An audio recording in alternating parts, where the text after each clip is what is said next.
Saurabh सोनवणेची call त्याच्या CDR मध्ये आहेत. आरोपी जे मारणारे आहेत त्यांचे पण सीडीआर आहेत आणि एक एक दोन कॉल असतात ठीक होते, 15-15 20-20 कॉल आहेत. बालाजी सोनवणेचे पण त्याच्यात कॉल आहेत. पाठीमागच्या भेटीमध्ये आम्ही त्यांना जी काही नंबर दिले होते की ते स्पष्ट ह्या घटनेला जोडून होते सगळे, की घटना करायच्या अगोदर जी मंदिराव कदमवाडी इथं बैठक झाली होती आणि त्या बैठकीमध्ये कोण कोण हजर होते आणि त्या घटनास्थळी ही काही आरोपी कटामध्ये जे आरोपी आहेत ते पण घटनास्थळी आजूबाजूलाच होते. त्यांच्यावर जी समजा संशय होता तो आपण त्यांच्या सीडीआर काढण्यासाठी त्यांना आपण नंबर दिले होते. तर ते सीडीआर मागच्या वेळेस आम्ही SP साहेबांना भेटायला आलो त्यावेळेस त्यांना ते सीडीआर साठी नंबर दिले होते आणि नंबर पहिल्यापासून देत होतो मी, पण लेखी दिल्यानंतर त्यांनी त्यानंतर सीडीआर दाखवलं तर त्याच्यामध्ये स्पष्ट कॉलिंग झालेली आहे. सौरभ सोनवणेची कॉल त्याच्या सीडीआर मध्ये आहेत. आरोपी जे मारणारे आहेत त्यांचे पण सीडीआर आहेत आणि एक एक दोन कॉल असतात ठीक होते, 15-15 20-20 कॉल आहेत. बालाजी सोनवणेचे पण त्याच्यात कॉल आहेत.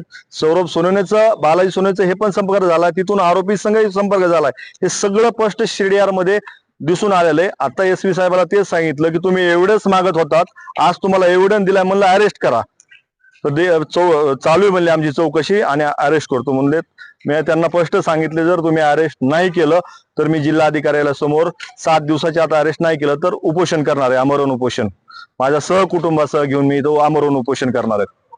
त्यांच्यावर काहीच कारवाई केली नाही. असं म्हणले संरक्षण, आम्ही तिथला अहवाल मागवलाय, संरक्षणाची गरज नाही असं म्हणून अहवाल म्हणून सकाळी घरी मला एक पत्र पाठवलं होतं, त्याच्यावरती चर्चा झाली. तर म्हणलं संरक्षण द्यायचं नाही. SP साहेब म्हणतात तुम्ही कोर्टात जा. कोर्टात जाणार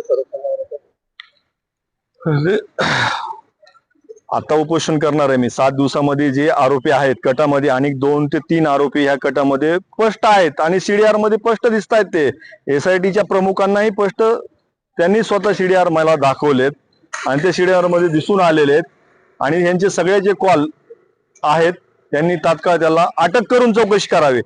मात्र सौरभ सोनवणे याला क्लीन चिट देण्यात आल्याची चर्चा आहे सध्या. ते पण विषय बोललो ना SP साहेबांना आता, तर त्यांनी स्पष्ट सांगितले आम्ही कुणीही त्यांच्याशी मीडियाशी प्रसार माध्यमाशी चर्चा झालेली नाहीत, आम्ही आमचं स्पष्टीकरण त्यांना देणार आहेत.